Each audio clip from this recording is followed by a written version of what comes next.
Hey Flosstube, I'm Michelle. This is my romantic tangle, and I was having a good day and all excited to show you my stitchy progress, and then life happened and now I'm not having a good day, but I am still going to show you all my stitchy progress. I finished a thing. I finished Crow Creek Salt Box, and I know I told you after Thanksgiving house, and I'm going to continue to tell you over and over, I love these little salt box houses. I love houses in general. I love the look of these in particular.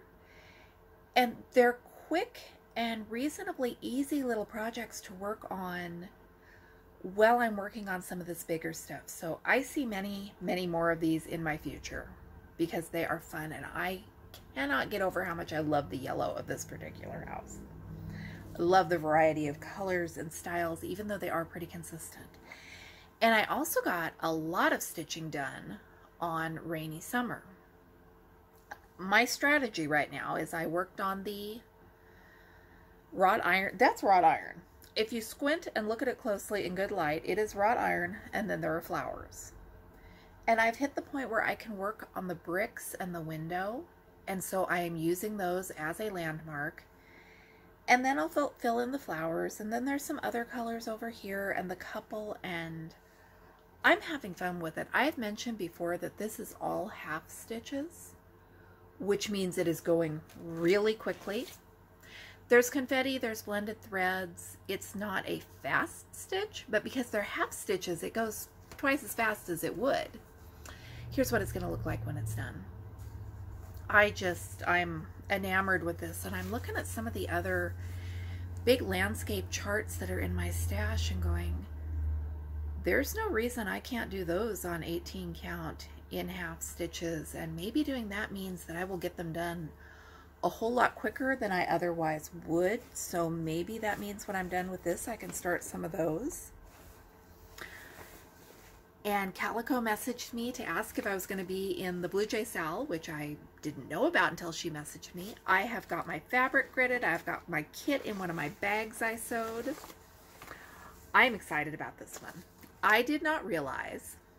I thought it's 7 3/4 by 7 3/4 inches. That's not a very big project. It's full coverage. I didn't realize until I looked at the chart that that is full coverage, and that is a lot of white to stitch, and I whine a lot when it comes to stitching white. But if I look at the threads that came with the kit, that's not that much white.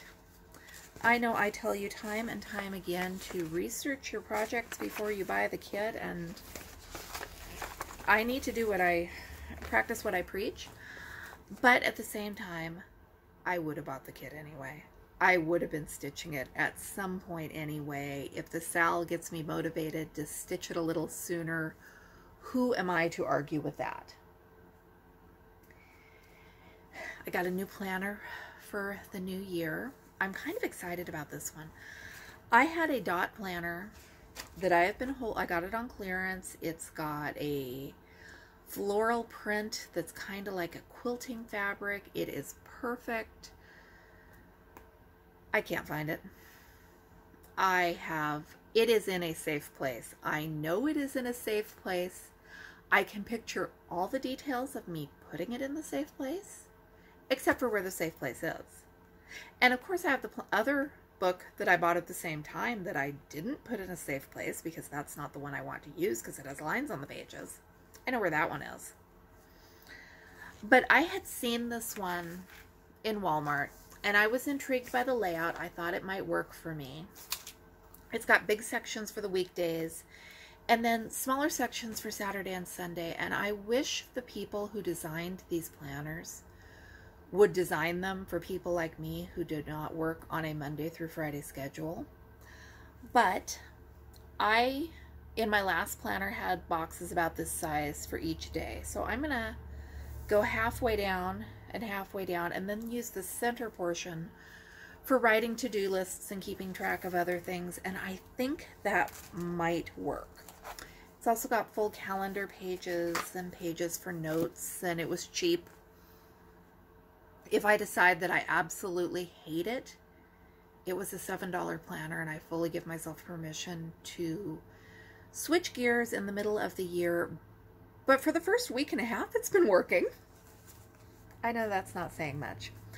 I did go through and I did something drastic. I have a lot of whips. I have a ridiculous lot of whips. And a lot of those were mania starts where I gridded the fabric, and by the time I'd spent half the day gridding the fabric, I only got in a few stitches. And some of those I'm not excited about. Now, some of those that I wasn't excited about, but then picked back up and did a lot of stitching on, so they will evolve into things I am excited about, with a couple of exceptions that I don't think I'm going to get excited about, and a couple that I do not know what project bag they were in after the great evacuation of the summer of 2020, fall of 2020. So I had this big daunting list of whips, and for a couple of years I had been carrying that over to every new month in my project planner. And it was getting messy, and so last year I decided I was starting with a clean slate and only writing down the things I worked on. And I can't remember how many things that was. That was the whip parade I showed you a little bit ago. So to put the new list in my planner for this year, I only went through and I listed the things I am happy about. My favorite new pen goes through this planner like crazy, but that's okay because I will use a different pen. I refuse to get dramatically traumatized by ghosting. So I have a list of the whips that I am excited about. I reserve the right to change my mind about which whips excite me at any moment, because there is enough going on in the world right now without pressuring myself about cross-stitch projects. Especially when none of these are big, massive, expensive kits I went out and bought. This is, I pulled out a chart from a magazine and the threads and a piece of Ada and started stitching. So the pieces I barely started that are kits, I'm just packaging everything back up and pretending I didn't start it. There are a couple that I started on Ada from patterns that I think I may eventually rip out the 10 or 15 stitches I got done and use that gridded fabric for something else. I'm not making anything go away. I'm just reassessing how I think about it, and the list of what I actively think I want to be working with. I did a little bit of thrifting when I was doing the video on tips for finding kits at the thrift store. I found a couple kits. This is one of those Busilla felt sequined ornaments. I have a horrible track record with these. I tried one once and it did not go well. But guys, it's Cinderella. It's Cinderella in her little patch dress, and the fairy godmother, and the prince, and the pumpkin coach, and I don't think it has a very few sequins. It's daunting. I don't know if I can do it. I don't know if I want to do it, but I know I love Cinderella and old fairy tales, and the odds of my ever finding a sealed version of this kit again for $1.99 are pretty close to nil, so it came home with me. And then this one is a needlepoint kit, and it came home with me because I just love the subject matter. Now, it calls itself a kit. It doesn't have any threads or yarn, but it's got the printed canvas, and again, it was $1.99, and vintagey needlepoint like this is not something I stumble across very often. I find crewel left, right, and center. Not so much for the needlepoint, and then I decided it had to come home with me. And I found another kit, but it's probably in that safe place with my planner. It is like a circle with the 4 seasons in it with trees, and I think there's a barn or two, and it's stamped cross stitch in the old-fashioned blue X's on a piece of cotton fabric, which I still have not. I have done the stamped cross stitch where you take a hot iron transfer and put it on your own muslin. I have not tried it from a kit yet, but it looked fun and it was subject matter that I liked, and again, it was really cheap, so it came home with me. And that is where I am. I'm really mad at myself. We went to the laundromat yesterday and there was miscommunication between me and a teenage boy, and one of my loads of laundry got left behind.